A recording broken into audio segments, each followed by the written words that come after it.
Hello, Doobies and Movies 26. It's a bit delayed, but I'm going to do a monthly roundup for December. It was a pretty action-packed month. And I'm just going to run through, rather than doing it what to watch and what not to watch, I'm going to go through each show and tell you whether it's hot or not.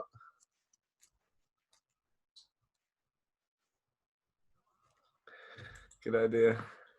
So, on the 4th of December, Hulu brought out Hardy Boys. I talked a bit about it before in a little roundup. Tried to do it, tried my best at doing it, and yeah, it just was a bit lame overall. Like, it wasn't completely terrible, and it seemed to strike a good mid-ground tone for all ages, but story-wise and character-wise wasn't engaging enough to maintain me for longer than a few episodes. Then on the 6th of December, Small Axe Alex Wheatle dropped. That was a good entry. Plot-wise, struggled towards the end. The final act was definitely the weakest part because I thought it was going to be a really good film. That's a 7 out of 10 for me in the end. And Netflix from the 5th to 26th of December were airing Detention, like a horror show based on the video game. I believe it was Taiwanese. Didn't really grab me, so that's not. Then on the 10th of December, Netflix dropped Alice in Borderland, which I talked about before in a little roundup. Definitely hot. Top stuff. Really great show. Was an honorable mention in my best shows of the year. Just missing out on the top 10, but really innovative and cool, imaginative show. On the 11th of December, Prime dropped The Wilds. That was not. Tried one episode. It was kind of teenage girls lost.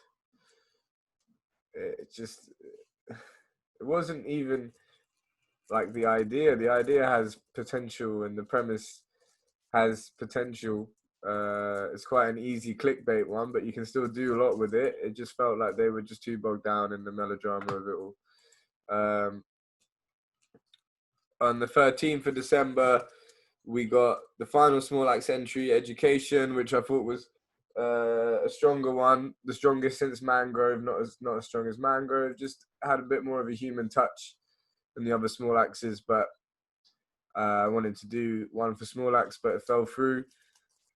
My overall opinion on Small Axe is that it was a real missed opportunity to answer and ask some kind of deeper questions than it chose to. It ended up just saying it's harder for Black people, which is a fair enough statement, I suppose, but it just it wasn't very intellectual, and it really thought it was. 14th of December, season 2 of the kids show Hilda came out. Sorry, I gave Education an 8 out of 10. Hilda is another 8 out of 10. Hot, great show.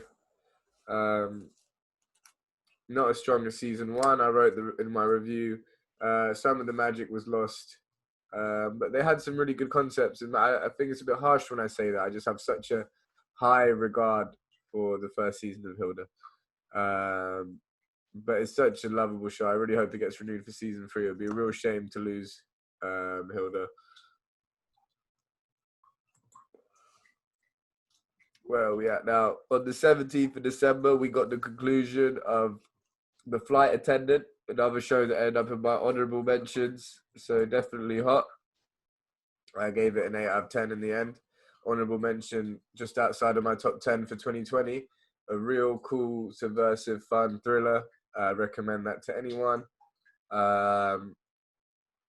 It wasn't trying to be smart. It wasn't, and its intelligence almost came in its knowledge of plot movements and plot beats. And rather than trying to actually develop the thriller on any level, it instead went deeper into the mind of the main character, which made it more of a rewarding experience for what it was trying to achieve. I do think that Flight Attendant is a good marker for a lot of people, a lot of writers, and how to make good stuff, and knowing that plot actually isn't, even in a plot-based, concept-based show, it's not even the most important thing. It's the character.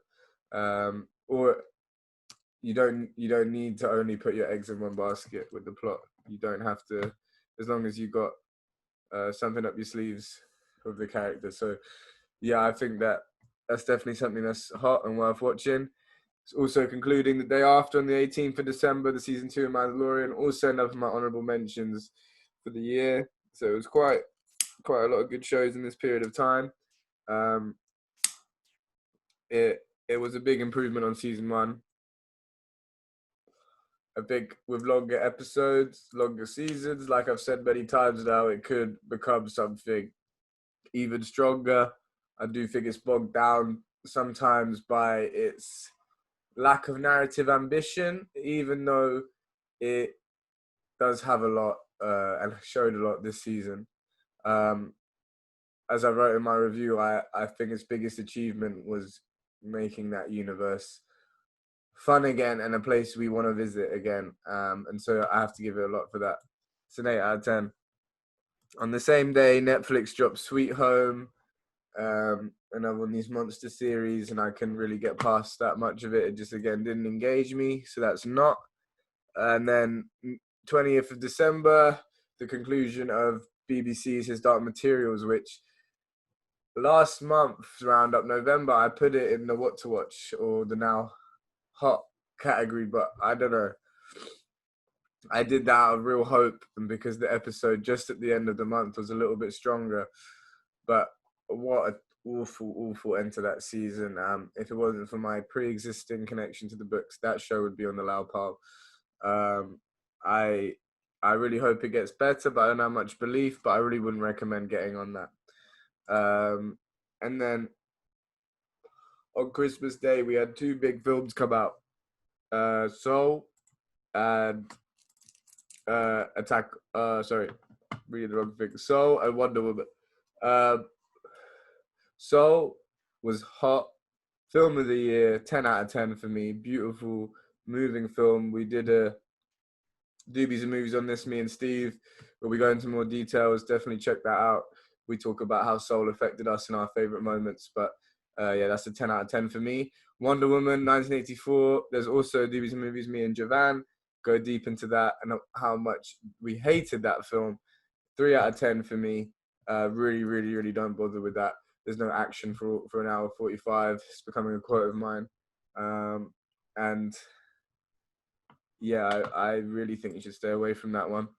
On Boxing Day, Netflix dropped Bridgerton. It's had the whole of my Facebook with all the IGN Collider, all these Empire, all these TV and film publications raving about Bridgerton. Rotten Tomatoes reviews are so high.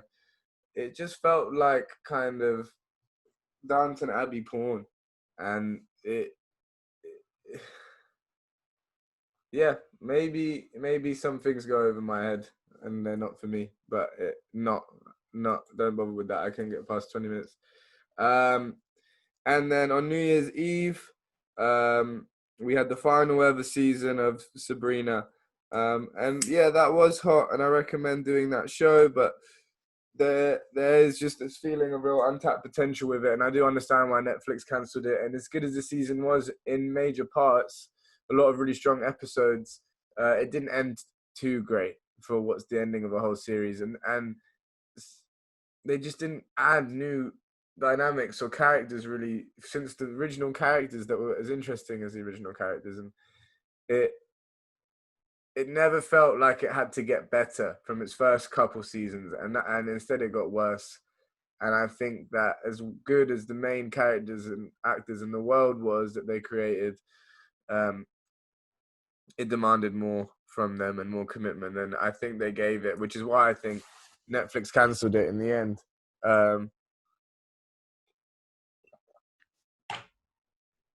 So now to the things that have been going weekly throughout the month. Attack on Titan. We summed up the first 4 episodes. Luke, Kieran, and Sim joined me, so it's also worth checking out. Really great start to the final season. Really recommend. Obviously, you're either on it or you're not at this point, but I'm really enjoying that. Make sure to keep up. We'll be updating throughout the rest of the season on Doobies and movies.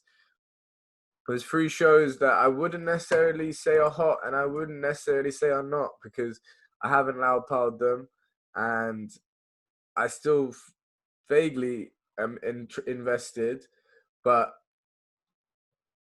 I can't really push you enough to say that they're hot and you've got to watch them. And that's The Stand.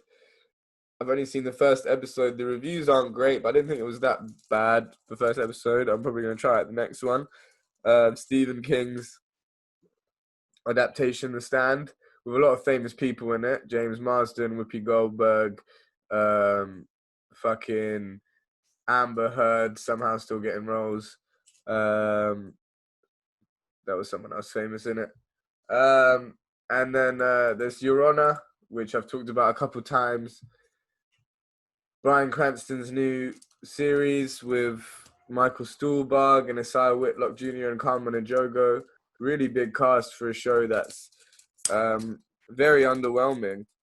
But it's not as bad as the reviews say it is. This interesting thing to me that they slate it as much as they do.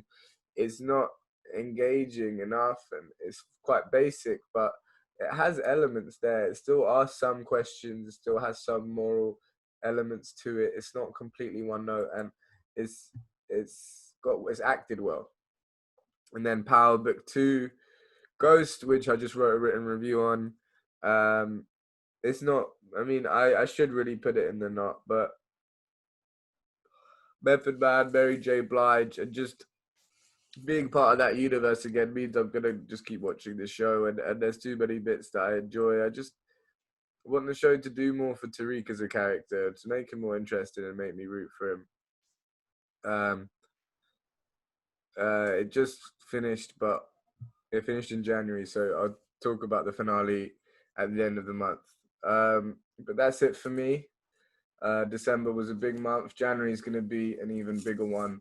We've got Cobra Kai season 3, which was great. But we've got so much stuff coming out. WandaVision, new season of Servant, new season of Disenchantment, new season of Search Party. We've got films coming out. One Night in Miami. We've got an Anthony Mackie sci-fi. There's definitely things to get you through your lockdown. So just keep it with Doobies and movies. Keep smoking those doobies. Keep watching those movies. Check in with our Unadulterated reviews and Scripted and Edited Unadulterated. Like and subscribe the page. Love and vibe every day. That's it with me. We'll be probably back next time to discuss WandaVision episode 1. Probably with a nice group of us. I don't anticipate any episodes before then, but if one comes, lucky you. Good night.